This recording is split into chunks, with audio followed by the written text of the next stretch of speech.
तो आइए पहले जानते हैं सियासत का सच। कठुआ मामले को लेकर बीजेपी के जिन 2 मंत्रियों ने इस्तीफा दिया है, उनमें से एक चौधरी लाल सिंह हमारे साथ जुड़ गए हैं। इन पर आरोप है कि ये हिंदू एकता मंच की रैली में शामिल हुए थे। आइए सबसे पहले उनसे इस पूरे मामले पर बात करते हैं कि आखिर इन्होंने इस्तीफा क्यों दिया।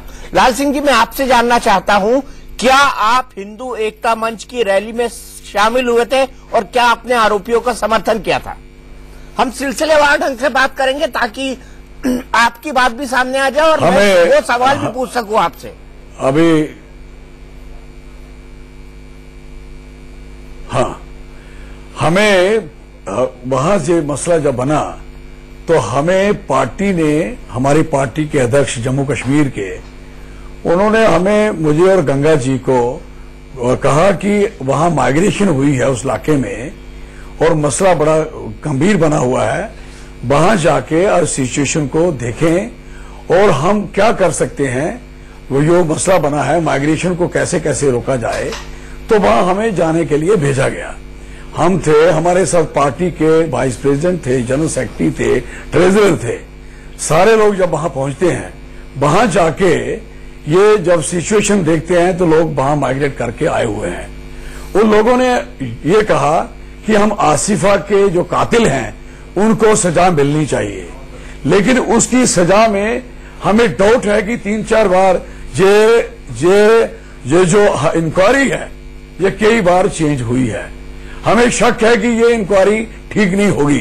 तो हमारी आपसे डिमांड है, जो हमसे उन्होंने कहा कि सीबीआई से इंक्वायरी करवा दें और हमारी गवर्नमेंट से बात करें। पार्टी ने हमें भेजा था, इनसे पूछ लें तो इंक्वायरी करवा दें ताकि आसिफा को भी इंसाफ मिले और इलाके को भी किसी किस्म की जायती ना हो। तो ये सारी बात हमने उनकी सुनी, उस मंच की सुनी, बात सुनी और फिर हम माइग्रेशन वालों को समझाया बुझाया कि आपकी प्रोटेक्शन होगी, चिंता नहीं करो, इंसाफ होगा, हम बात करते हैं। तो जब हम वापस जाएंगे तो इससे पहले जो जम्मू कश्मीर के सेपरेटिस्ट नेता हैं जैसे गिलानी है और हैं, एक बयान दे रहे हैं कि सीबीआई इंक्वायरी नहीं हम होने देंगे। अब वो बात है कि सीबीआई इंक्वायरी जब मैंने इनको कहा नहीं होगी, क्योंकि अब तो ये भी बोल चुके हैं। उसके बाद क्या होता है, हमने आके पार्टी को रिपोर्ट दी, मैं और गंगा जी ने, और पार्टी ने फिर महबूबा से बात करके सब किया। उसे इनकार किया, नहीं मैं क्राइम ब्रांच से कराऊंगी। उस दिन से लेके आज तक न गंगा जी, न हम, न पार्टी का कोई आदमी, किसी ने वहां कोई ना बात करी, ना शिरकत की, ना बात सुनी। जो इंक्वायरी हो रही है हो जाए, लेकिन नहीं लाल सिंह जी, मैंने आपकी बात मानी, मैंने आपकी बात मानी, लेकिन मुझे ये बताइए क्या आप हिंदू एकता मंच की रैली में शामिल हुए थे? आप पर आरोप है। एक बात सुन लो ध्यान से, आपने मेरी बात नहीं मानी, मानने पड़ेगी। हमने जिंदगी में झूठ नहीं बोला, ये बात याद रख लेना मेरी भी। और ये बात सुनो, 40 साल से लोगों को लेके चलता हूं, 40 साल से इलेक्शन जीता आ रहा हूं। ये मुझे कोई समझाएगा क्या? हम अगर घटिया काम कर रहे हैं तो यहां हम नहीं बैठ सकते, दिस इज वेरी क्लियर। और हम आसिफा के कातलों को किसी ने नहीं कहा कि उनको बख्शा जाए, ना गंगा जी ने, ना हमने, ना इवन के वहां के जो लोग बैठे हैं धरने पे, उन्होंने भी नहीं ये कहा। उन्होंने कहा कि हमारी इंक्वायरी सीबीआई करवाइए। मुझे बताओ, कल उत्तराखंड में 2 दिन पहले केस हुआ है, अगर वहां हमारे ऑनरेबल सीएम साहब उसी दिन सीबीआई इंक्वायरी करवाते हैं तो जम्मू कश्मीर में कौन सी आफत आ जाएगी? तो क्या इंक्वायरी हो जाए? अब तो क्या आपको लाल सिंह जी, लाल सिंह जी, लाल सिंह जी मेरी बात सुनिए, सुन लो मेरी बात सुनिए एक मिनट। क्या आप अभी भी सीबीआई जांच की मांग कर रहे हैं? क्या आप अभी भी सीबीआई जांच की मांग कर रहे हैं? आपको जम्मू कश्मीर की क्राइम ब्रांच ने जो जांच की है उस पर भरोसा नहीं है? अब सुनिए, अब कोर्ट में केस गया है। अब कोर्ट वाले देखेंगे कि ये इंक्वायरी सीबीआई को भेजनी है या उन्होंने अपने पास रखनी है, ये उनका काम है। हमने उतरी तक ही थे। नहीं, सीबीआई इंक्वायरी कोर्ट कह सकती है, लेकिन सरकार भी कहती है। तो हमारी जो ड्यूटी लगी थी वही निभाई। मतलब आपने अपनी ड्यूटी निभाई है। आप रैली में भी गए तो आपने ड्यूटी निभाई है, या आप रैली में शामिल नहीं हुए? मैं रैली के मामले में सफाई चाहता हूं। मैंने माना कि आप पार्टी की बात पर गए थे, लेकिन क्या रैली में शामिल हुए थे आप? मेरी बात सुनो चौरसिया साहब, आप मुझे जानते, मैं आपको भी जानता हूं। ये बात सुन लेना ध्यान से। चौरसिया साहब, हमें जहां भेजा गया हम वहीं गए। वो उसको अब रैली कहो, उसको वहां जाके उनका जो लोग माइग्रेट होकर आए उनको कहो, हम वहां गए, नो डाउट, और वहां सबकी बात सुनी। हम लोगों के नुमाइंदे हैं, लोगों को सुनेंगे, हर बंदे का पक्ष सुनेंगे, लेकिन क्रिमिनल को बख्शने के लिए हमारे पास कोई गुंजाइश नहीं है। This is very clear.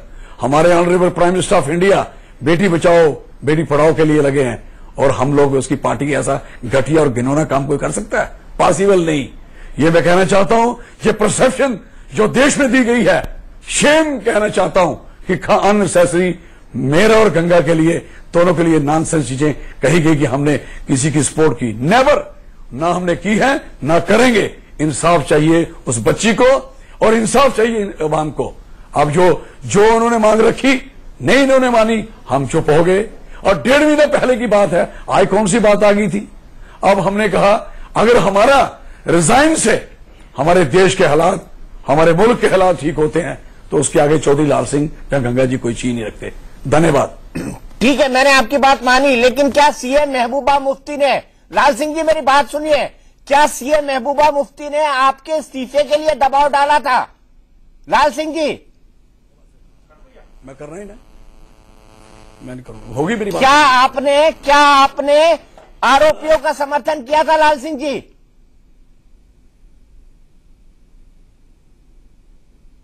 लाल सिंह जी ने इस इंटरव्यू को छोड़ दिया है, लेकिन उन्होंने एक बात जरूर कही है कि हां वो वहां पर गए थे क्योंकि उनकी पार्टी के अध्यक्ष ने और उनके साथ गंगा जो दूसरे मंत्री हैं उनको वहां पर यह जानने के लिए भेजा था कि वहां पर अगर माइग्रेशन हो रहा है तो उस माइग्रेशन के बारे में जो सच स्थिति है वो पता लगाएं।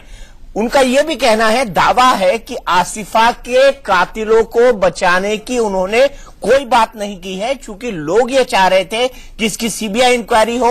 वही बात उन्होंने वहां पर कही थी और वो गए थे पार्टी के कहने पर, लेकिन इस मामले को राजनीतिक मुद्दा बनाया जा रहा है, इसीलिए उन्होंने इस्तीफा दे दिया। पंच ने एक एक कड़ी को जोड़ा और अपराधियों को कटघरे में ला खड़ा किया।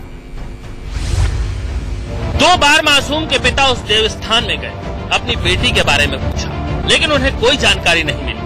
उन्हें ये कहकर लौटा दिया गया कि उनकी बेटी को किसी ने नहीं देखा। जब मामले की जांच शुरू हुई तो सबसे पहले पीड़ित की तस्वीर देखी गई, जिसमें उसके कपड़े पर कीचड़ नजर आया, लेकिन वो कीचड़ उस स्पॉट से मैच नहीं कर रहा था जहां मासूम की डेड बॉडी मिली थी। इससे ये बात साफ हो गई कि उसकी हत्या कहीं और की गई और डेड बॉडी को कहीं और फेंका गया।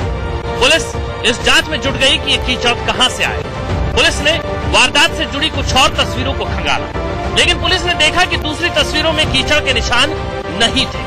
इसका मतलब ये था कि सबूतों से छेड़छाड़ की गई थी। फॉरेंसिक जांच में भी इस बात का खुलासा हुआ कि सबूतों को मिटाने के लिए मासूम के कपड़े जब्त करने से पहले धोए गए थे। इसके बाद मामले की शुरुआती जांच करने वाली लोकल पुलिस से पूछताछ हुई। क्राइम ब्रांच की टीम कई दफा उस देवस्थान पर गई जहां मासूम से रेप किए जाने का आरोप है, लेकिन क्राइम ब्रांच को कुछ नहीं मिला। क्राइम ब्रांच ने उस कमरे को खुलवाया जहां मासूम के साथ हैवानियत हुई, तो उन्हें मौके से फर्श पर 7-8 बाल मिले। क्राइम ब्रांच ने उसे कब्जे में ले लिया और डीएनए टेस्ट के लिए फॉरेंसिक लैब भेजा। डीएनए जांच में वहां मिले 7-8 बालों में से एक बाल मासूम से मैच कर गया। इससे ये साबित हो गया कि मासूम को उसी कमरे में रखा गया था। इसके अलावा चुन्नी के 2-3 धागे देवस्थान से बरामद किए गए। जांच में सामने आया कि वो मासूम की चुन्नी के ही धागे थे। मासूम के कपड़ों पर खून और सीमेंट के निशान थे। उसे एक पुलिस वाले ने धोया था। इसके बाद क्राइम ब्रांच ने लोकल पुलिस से फिर पूछताछ की। शुरुआती जांच में शामिल 6 पुलिस वालों के फोन सर्विलांस पर लिए गए, उनके कॉल डिटेल्स निकाले गए, तो ये सामने आया कि इन पुलिस वालों की इस केस में मुख्य आरोपी सांझी राम से कई बार बात हुई थी। यानी ये साफ हो गया है कि पुलिस वालों ने सबूत मिटाने की पूरी कोशिश की। जम्मू के कठुआ से कुछ किलोमीटर की दूरी पर है रासना गांव। जिस परिवार की बेटी के साथ ये जाप्ती हुई वो बकवाल समुदाय से ताल्लुक रखता है। यह परिवार ठंड के 6 महीने जम्मू में और गर्मी के 6 महीने ऊपर की तरफ पहाड़ों पर चले जाता है। इस मासूम का गैंगरेप के बाद कत्ल कर दिया गया। दरअसल उसे उसके मामा ने तब गोद ले लिया था जब वो 1 साल की थी।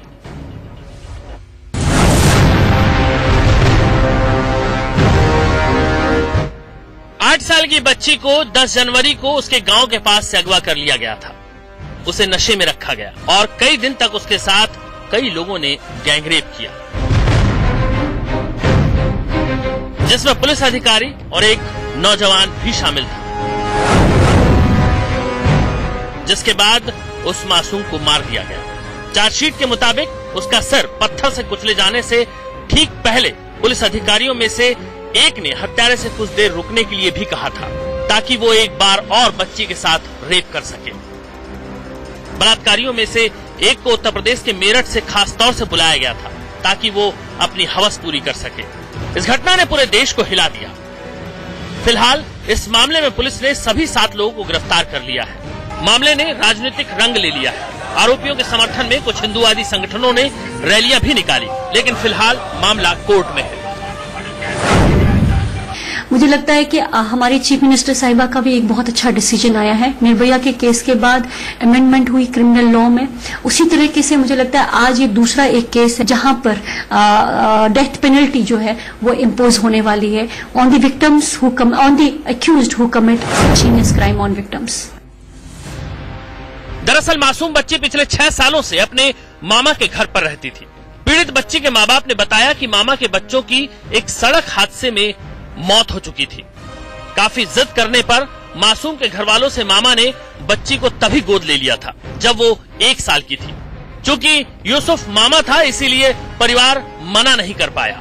मासूम बच्ची के पिता के मुताबिक 10 जनवरी की दोपहर को उसको फोन आया कि उनकी बच्ची घर से मवेशियों को देखने के लिए गई थी, मगर वापस नहीं लौटी। जिसके बाद वो लोग मौके पर पहुंचे और बच्ची की तलाश शुरू कर दी। घर वालों का कहना है कि उन्होंने नगर पुलिस को इस गुमशुदगी की जानकारी भी दी, लेकिन पुलिस ने कोई मदद नहीं की, जिसके बाद उन्हें निराशा हाथ लगी।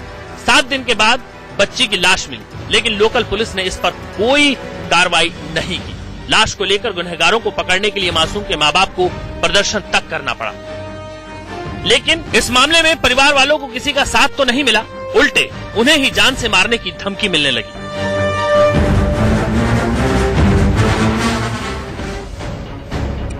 पीड़ित मासूम का परिवार बेहद खौफ में जी रहा है। डर का आलम उनके परिवार पर ऐसा छाया है कि वो रात को न तो रोटी खा पाते हैं और न ही चैन से सो पाते हैं।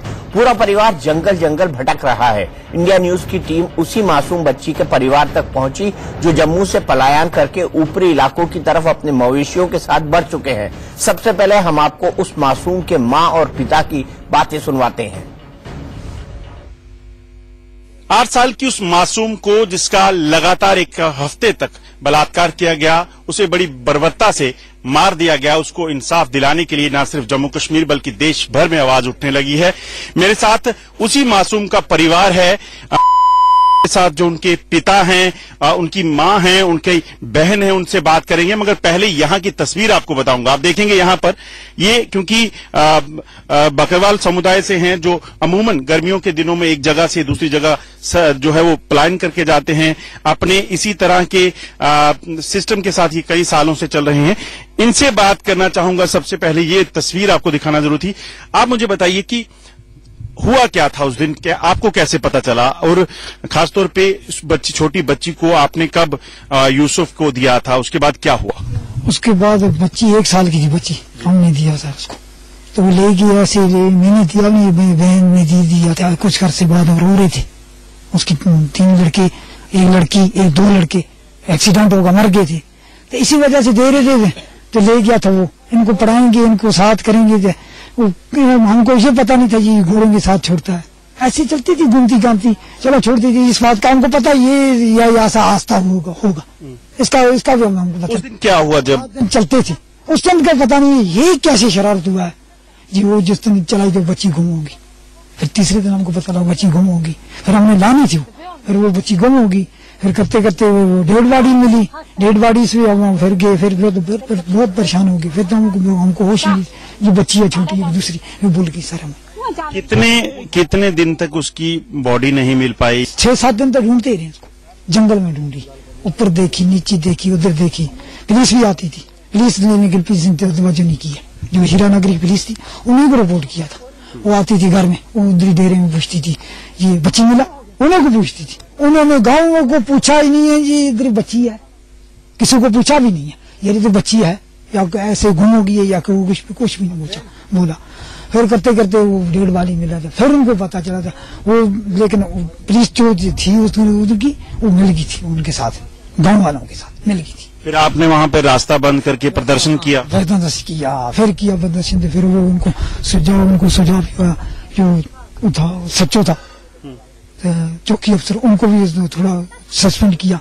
अरे ये तुम्हारे सामने ये ऐसा ये हो गया, फिर ये कैसे हुआ?